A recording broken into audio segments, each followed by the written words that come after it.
So what I want to talk about today is a topic that has caused a ton of frustration for people that have opened up whole life insurance policies or considered whole life. So why a lot of people take out whole life insurance is often for the cash value.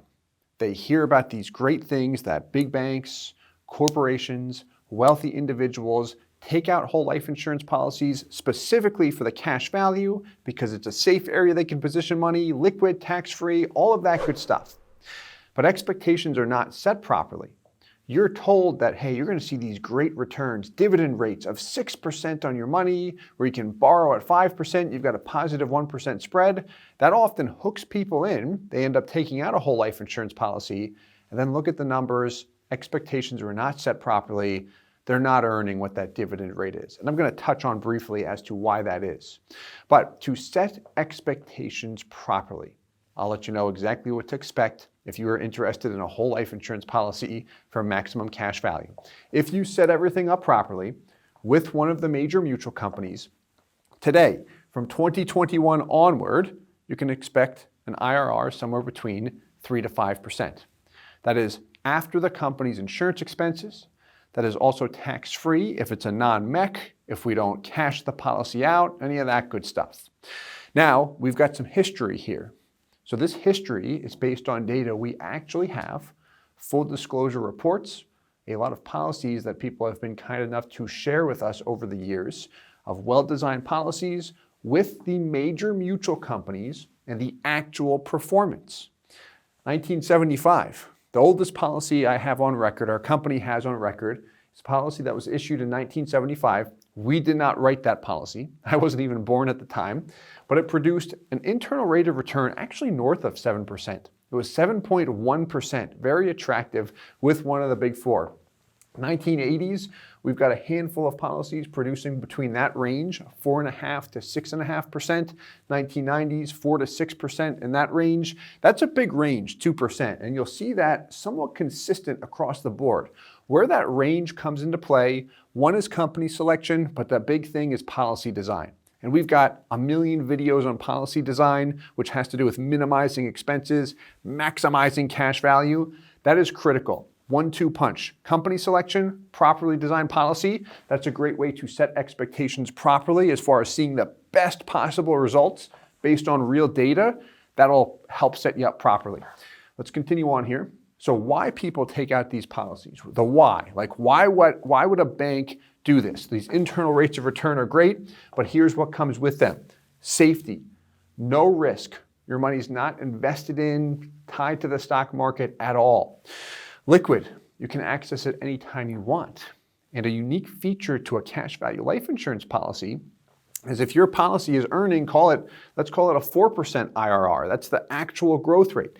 If you access some or even all of your money, you'll continue to receive that 4% internal rate of return on your entire cash value as if you never touched it in the first place. No lost opportunity cost.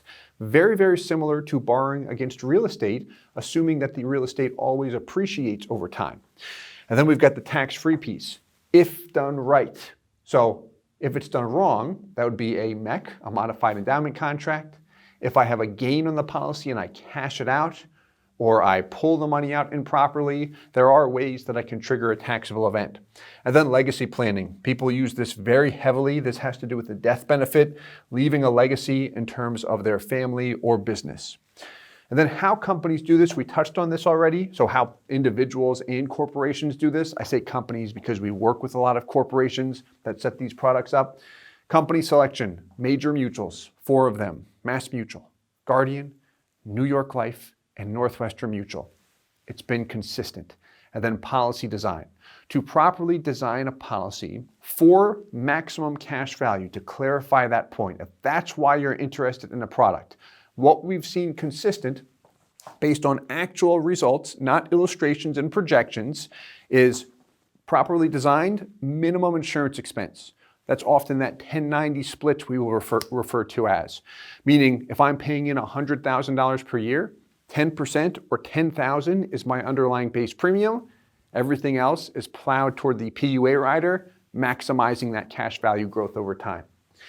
So to set expectations properly, some things that I would look at if I'm you, if I'm a consumer, just with the knowledge I have, is one, look at the guarantees.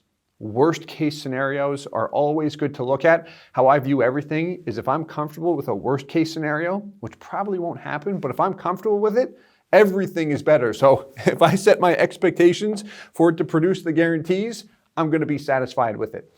Now, it'll probably do better than that. So if I look at a conservative dividend, that's a nice way to say, okay, if I go to the third option, a current dividend rate, say it's 6%, and I have a guaranteed rate of 3%, a conservative dividend would be in the middle of the road, a 4.5% dividend. So just to set expectations properly, I can look at different ranges there. And as an agent, if you're working with someone, what agents can run, typically the software or what they're provided by an insurance company is always the current dividend rate, the best looking numbers. The guarantees sometimes are disclosed, but often you'll have to ask for them, or a conservative or midpoint dividend as well. And then the last thing, what to look for. So if a lot of this seems overwhelming and you're thinking, okay, like I just want to make sure it's set up right. What do I look for when I actually see the numbers? If you're working with us or anyone, year one cash value between 80 and 90% on average. There are some products that credit more, high early cash value products, but really the average, what I should look for is between that 80 and 90% in the first year. Actual performance. This is huge. A track record, proof of performance that is big in my opinion, because what I touched on earlier, the biggest source of buyer's remorse is where people buy a policy expecting to have this big pile of cash, but everything just goes south, the product under-delivers. Why? No one can explain it. If we have proof of performance, satisfied policyholders, major mutuals, well-designed policies, that's where I've seen people be successful and happy with these products. And last thing I want to mention, this ties into the last point, not dividend history. So there's a big difference between dividend history and actual performance. I'll give you an example here. So if we look at any of these, if we pick the 1990s, let's do that. 1990s, what do we see here? 1990, dividend rate with this company, 11%. So does that mean if you have a cash value life insurance policy, you're going to earn 11%? Remember when I was early in my career, I worked at an office and there was a former investment professional that got into this side of the business, cash value life insurance. And he is looking at the policies and he had an internal problem with how things were being marketed and sold. He said, you know, I look at the cash value growth, it's not growing by what the stated dividend is. And the manager at the office was adamant about saying, no, like the dividend is what we tell people they're actually earning. They're receiving that dividend. And they're going back and forth. And the problem, as I did not see back then because I was very, very young, the problem was if I go to 1990, where this could be huge back then, if I told you, hey, you're earning an 11% dividend, that would make me think as a consumer, if I have $100,000 in cash value, that I would earn $11,000 that year. That is not the truth at all. A dividend rate with any insurance company is a gross rate that is credited after the company's insurance expenses. So the net internal rate of return, what we started out with, that you saw on the right with that historical data, that's what I'm interested in. To set expectations properly, that'll prevent so many problems for agents, people that purchase policies, everything. So we've got dividend history, but not to say I don't care about this, but I want the actual internal rate of return. So going back to the whiteboard there, that third bullet point was when we ask for actual performance, not dividend history. We need to see real data because there's other pieces that drive cash value performance. The dividend is typically 1/3. So let's wrap up just by looking at some examples of properly setting expectations. I'm going to look at one example here. An individual, 40 years old, 100 grand per year for 7 years. A 7-pay is a great way to maximize the internal rate of return. Could fund shorter, could fund longer, completely up to him. But what do we see? Guaranteed rate, annual internal rate of return, and average internal rate of return. If you have questions on those, we do have other videos. You can always leave a comment below too, and I will get back to you, or someone on our team will. But guaranteed rate, 3%, just like what we mentioned with the dividends. That's a gross rate. The IRR is the net over time. Guarantees, between 8 and 9%. If you have an old product with a guaranteed rate of 4%, you'll often see a break even, usually around year 5 at best, sometimes between years 5 and 8. Guaranteed rate of 3%, delayed a little bit. That change occurred with the new 7702 update that fully goes into effect beginning 2022. Right now, or the end of 2021, people can make the choice. But here's the guarantees based on that gross rate of 3%. There's your IRR over time, internal rate of return, net growth, dividend assumption, 5.65, break-even point, much more attractive on the IRRs. That's what I'm talking about, between that 3 to 5% range. As we scroll down here, what do you notice? Tops out a little under 4.8% annually. This column's annual IRR, which isolates what the cash value is growing by each year, whereas the average IRR factors in, hey, what's my average? What was the average my money produced or earned in the past 30 years in the S&P 500? 8%. Okay. With a life insurance policy, past 30 years, if the dividend stays the same, 4.2%. The dividend won't stay the same, especially over a 30-year span. We'll go down for a bit, then we'll come back up, most likely. So that's why I state, to set expectations properly, that 3 to 5% range for a safe area to position money. This is exactly why banks and wealthy individuals do this, in addition to positioning their money in other asset classes. And then you've got an indexed assumption on the far right, which some whole life insurance products offer this. This is one company of the major mutuals. It's a nice feature.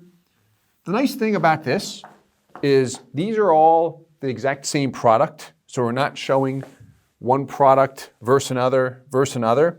This is a whole life insurance product. This dividend and indexed assumption, you can actually switch back and forth over the years or go partial index, partial dividend. We've got other content that goes into the indexed feature. But it does offer greater earning potential, because we're tying it to the S&P 500. But there we go. Solid place to position money. So I hope you enjoyed this one. This is a topic I always like to talk about because it's a point of interest to so many people that's often just swept under the rug or not talked about enough because of a million reasons that has to do with A, not wanting to be transparent, that the internal rates of returns are less than the dividend rates, which make the product less attractive for people that are interested in cash value. And then 2 is compliance. You do have to be very careful in your language in the financial services industry. That's why you'll notice I don't ever call life insurance an investment or an average rate of return, because it cannot be classified like that or stated in that manner. So that's why we use the terminology internal rate of return. It's compliance approved. In any event, I hope you enjoyed this one. If you did, please hit the like button, subscribe for more, and we'll talk to you soon. Thanks so much. Hey guys, Steve Parisi here. If you enjoyed the content you just saw, please subscribe, like, and hit the notification bell for future videos. If you'd like more information or to see some custom policies for yourself, feel free to call or email our offices at the contact information below.